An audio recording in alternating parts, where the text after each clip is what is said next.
Y aquel varón le dijo, no se dirá más tu nombre Jacob, sino Israel, porque has luchado con Dios y con los hombres y has vencido.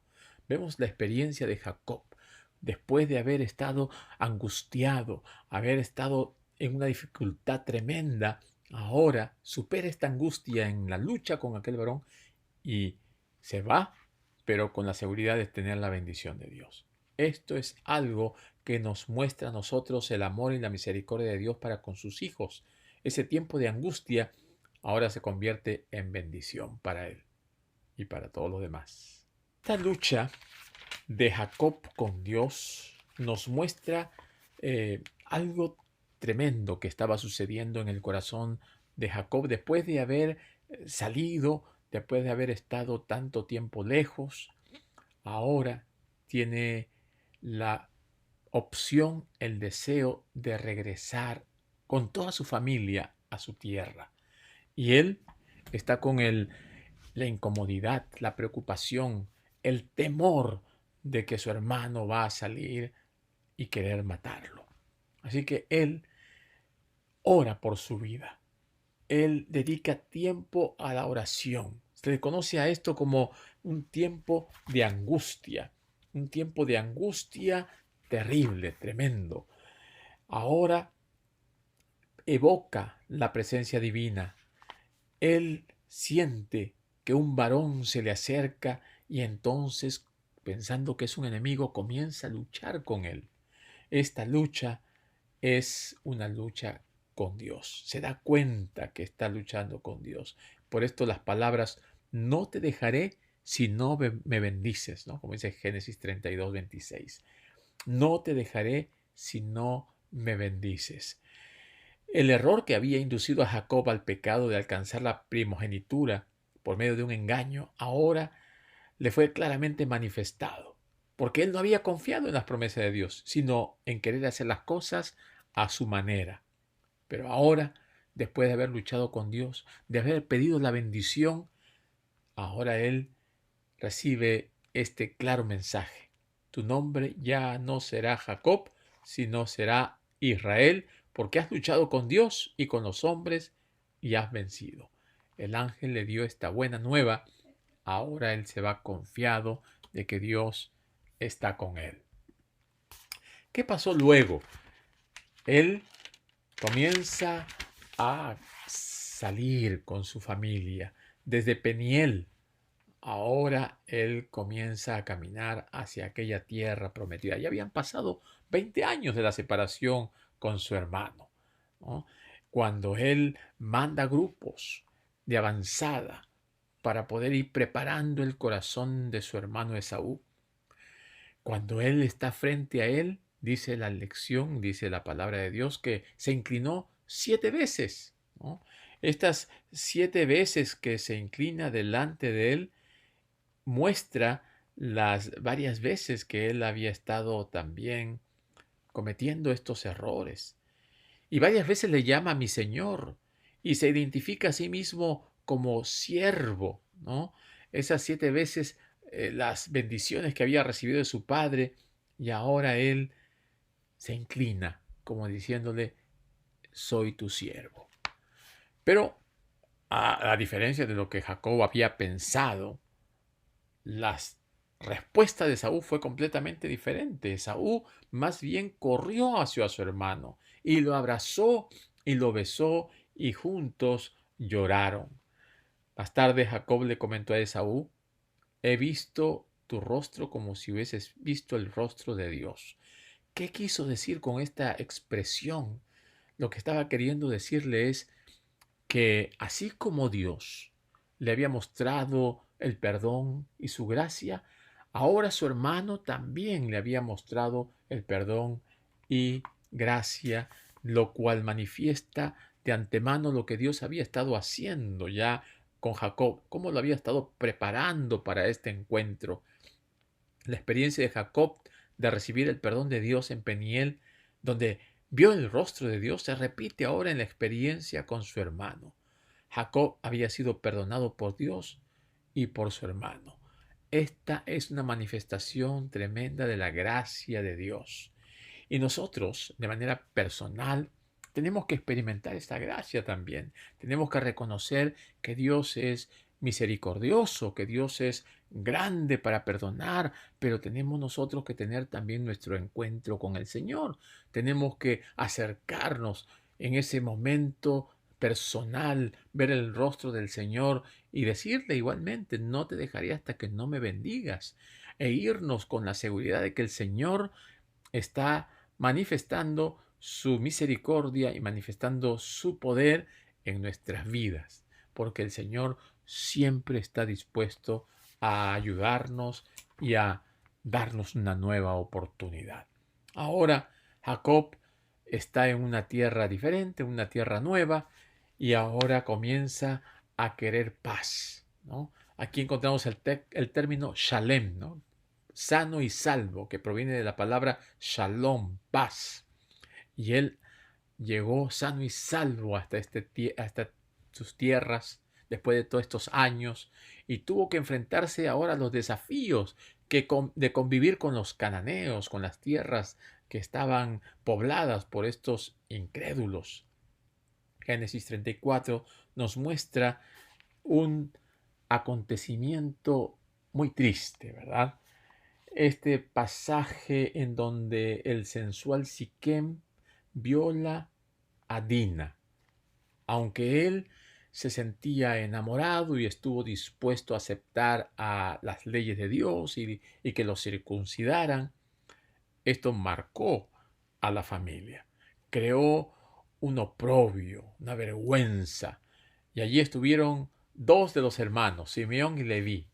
Ellos usaron la mentira, el engaño, el asesinato y el saqueo para vengar a su hermano. Y esto trajo como consecuencia también una preocupación, eh, un sentimiento terrible en Jacob. Lo turbó tremendamente.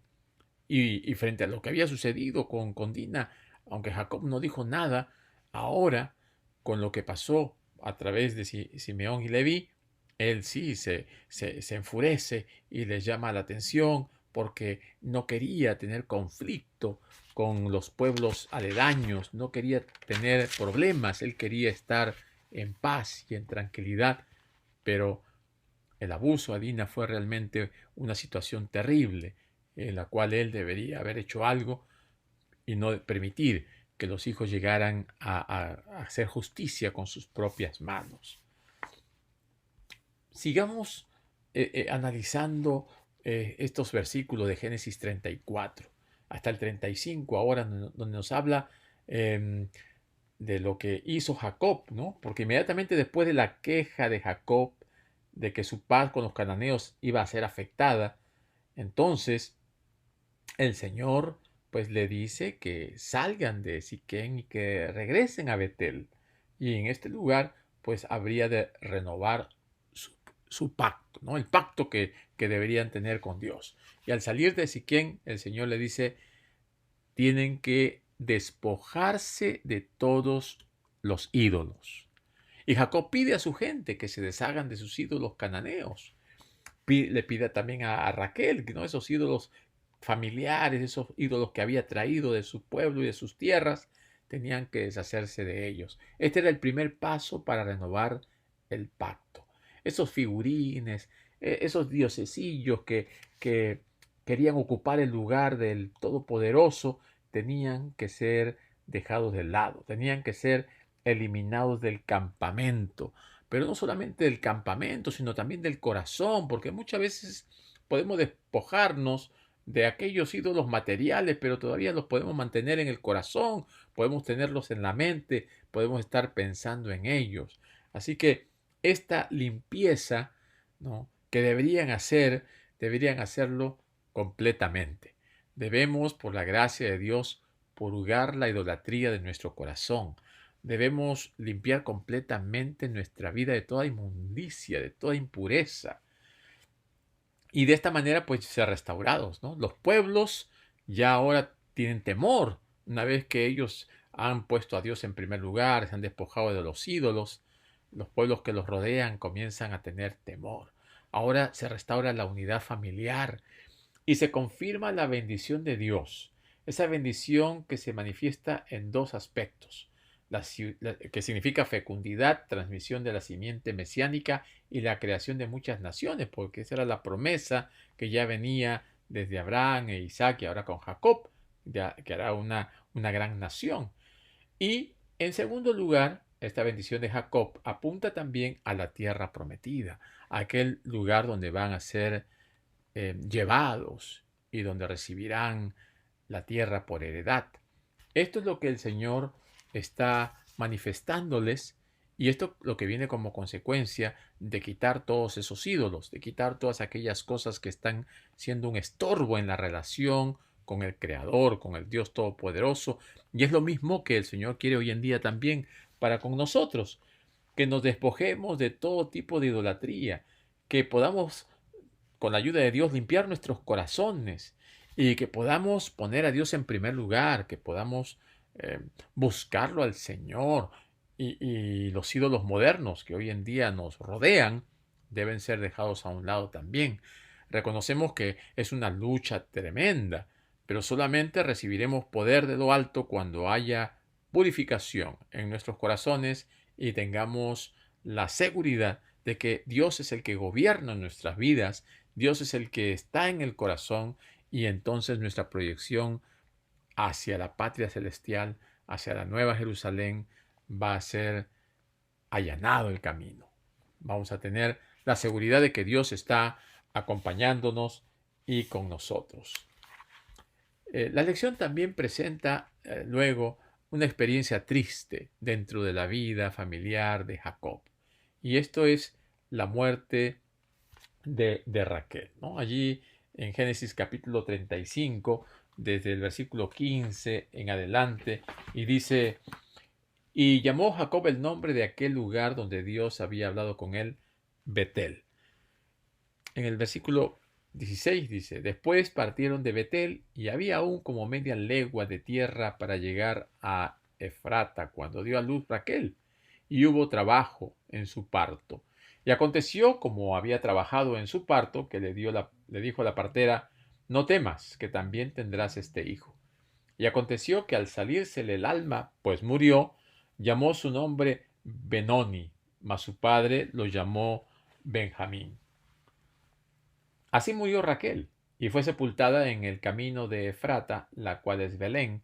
Y llamó Jacob un pilar, levantó un pilar sobre su sepultura. Esta es la señal de la sepultura de Raquel hasta el día de hoy. Y salió Israel y plantó su tienda más allá de Migdal Edar.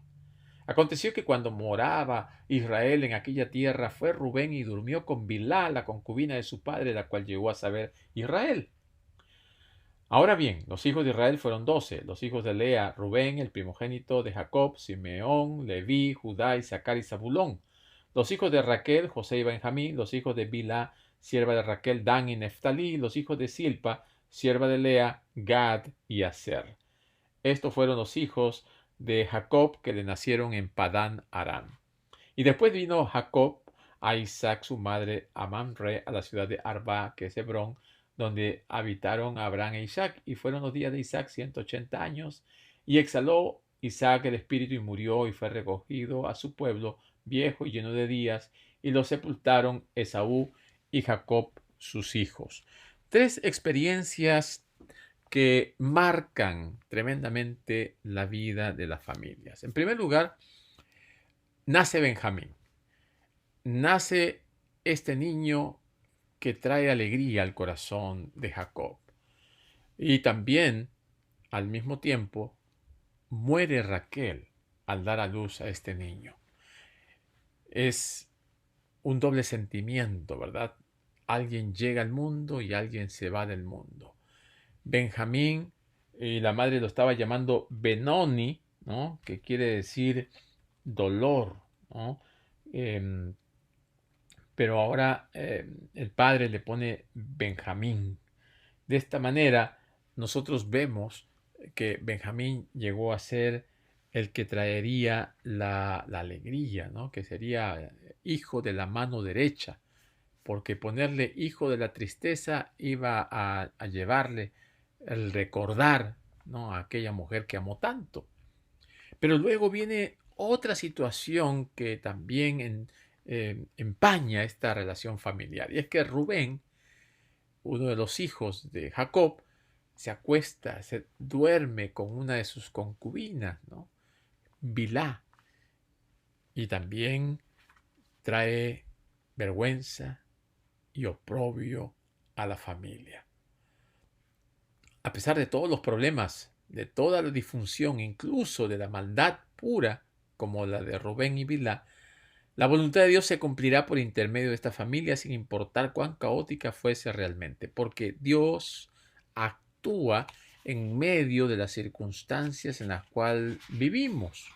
Dios perdona el, el comportamiento equivocado del ser humano y el Señor tiene planes para la salvación de la humanidad. Y aunque nos equivoquemos, los planes de Dios van a seguir adelante, con nosotros, sin nosotros o a pesar de nosotros.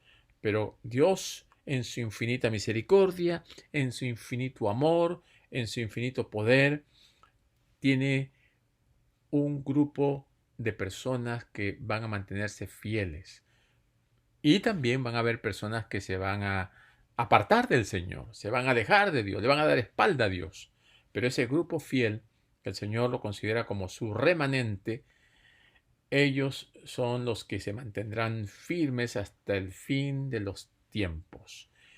Y el Señor quiera que tanto tú como yo podamos mantenernos firmes.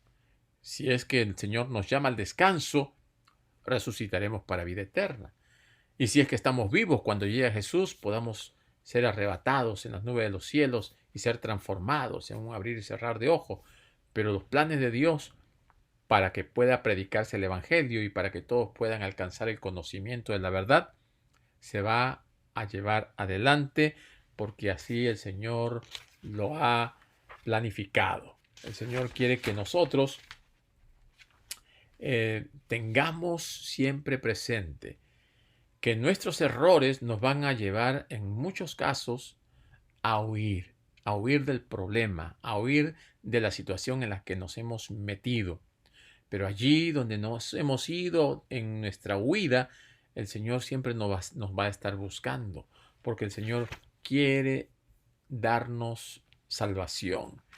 Entonces, aunque vengan problemas, aunque vengan situaciones difíciles, aunque nuestro hogar se tambalee, el Señor quiere que nos mantengamos firmes, que seamos un buen ejemplo. A veces nuestro ejemplo es el que trae estas desgracias en el hogar.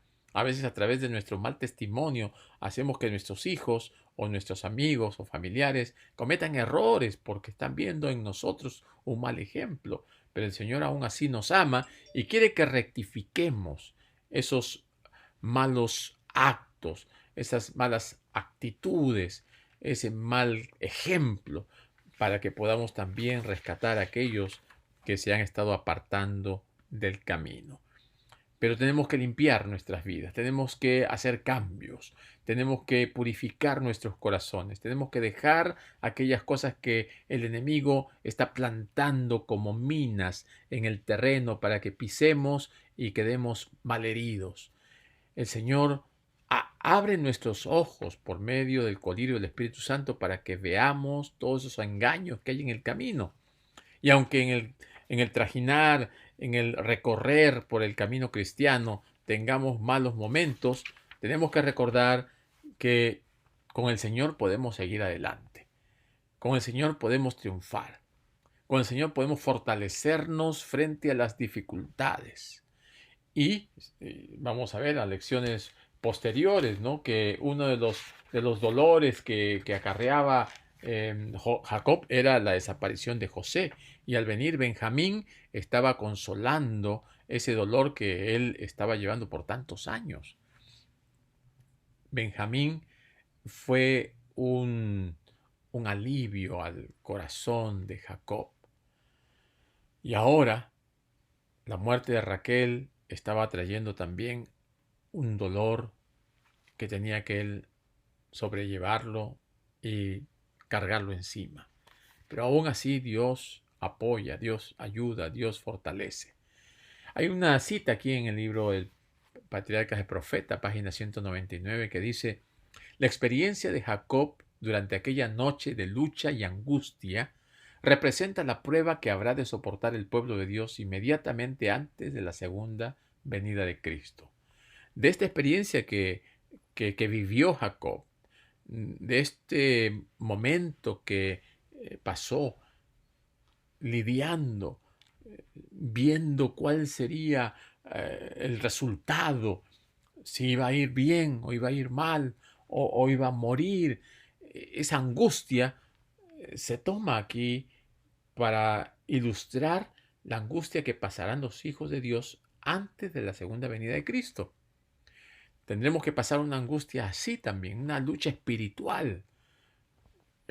Cuando Cristo salga del lugar santísimo, estaremos allí nosotros en esa lucha espiritual. ¿Seré salvo o no seré salvo? ¿Estaré bien o no estaré bien? Pero tenemos que tener la seguridad de que el Señor está con nosotros. Si el Señor nos ha acompañado hasta ese momento, el Señor es capaz de mostrarnos, ¿no?, evidencias de que estamos en el camino correcto. Concluiremos pues diciendo, la debilidad de Jacob fue la oportunidad para la gracia de Dios. Esta expresión, esta frase es muy poderosa porque el Señor quiere mostrarnos que nuestra debilidad puede ser también transformada en fortaleza. Así como también el apóstol Pablo, ¿no?, en algún momento él llegó a decir que la debilidad que el Señor escoge la transforma en poder. El Señor la transforma en poder para mostrar al mundo que Dios es poderoso. Jacob entiende que para restablecer su relación con Dios tiene que restaurar su relación con su hermano. El perdón va en dos niveles, vertical y horizontal. Tenemos que tener una buena relación con Dios y con nuestro prójimo. Y para tener una buena relación con el prójimo tenemos que estar bien con Dios, y para estar bien con Dios tenemos que estar bien con el prójimo. Así que estas son actitudes positivas de un cristiano fiel. Recordemos, reconozcamos que somos débiles para que el Señor nos dé el poder de lo alto. Reconozcamos que nosotros por nosotros mismos no podemos si no es con la ayuda de Dios. La gracia de Dios nos va a capacitar para tener la suficiente fortaleza para enfrentar las cosas que se nos van a venir encima. Solamente con el poder de Dios nosotros podemos alcanzar la victoria. Solamente con el poder que el Señor nos da a través de su Espíritu Santo, nosotros también podremos ser victoriosos. Y así como Betel comienza al atardecer, Peniel termina al amanecer. Así también esta es la perspectiva de un futuro glorioso. Debemos tener nuestro Betel. También nosotros debemos tener nuestra lucha con el Señor. ¿Y triunfaremos?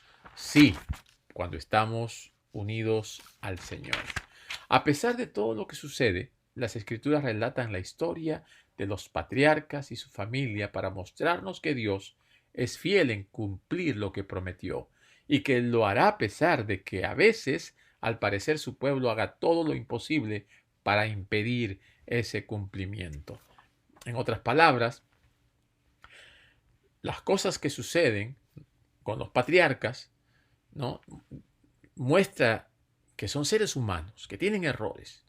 El Señor no ha querido que se escondan sus errores, al contrario, ha querido que se muestren, que sean visibles, para que nosotros podamos comprender que también, como seres humanos débiles, tenemos flaquezas, y ellos alcanzaron la victoria y triunfaron. Así también nosotros podemos alcanzar la victoria y podemos triunfar solamente cuando confiamos en el Señor. Y aunque nosotros le demos la espalda a Dios o estemos en contra de Dios, como parecía el pueblo de Israel, ¿no?, que parecía que trataban de impedir el cumplimiento de los planes de Dios, Dios iba a hacer que se cumplan.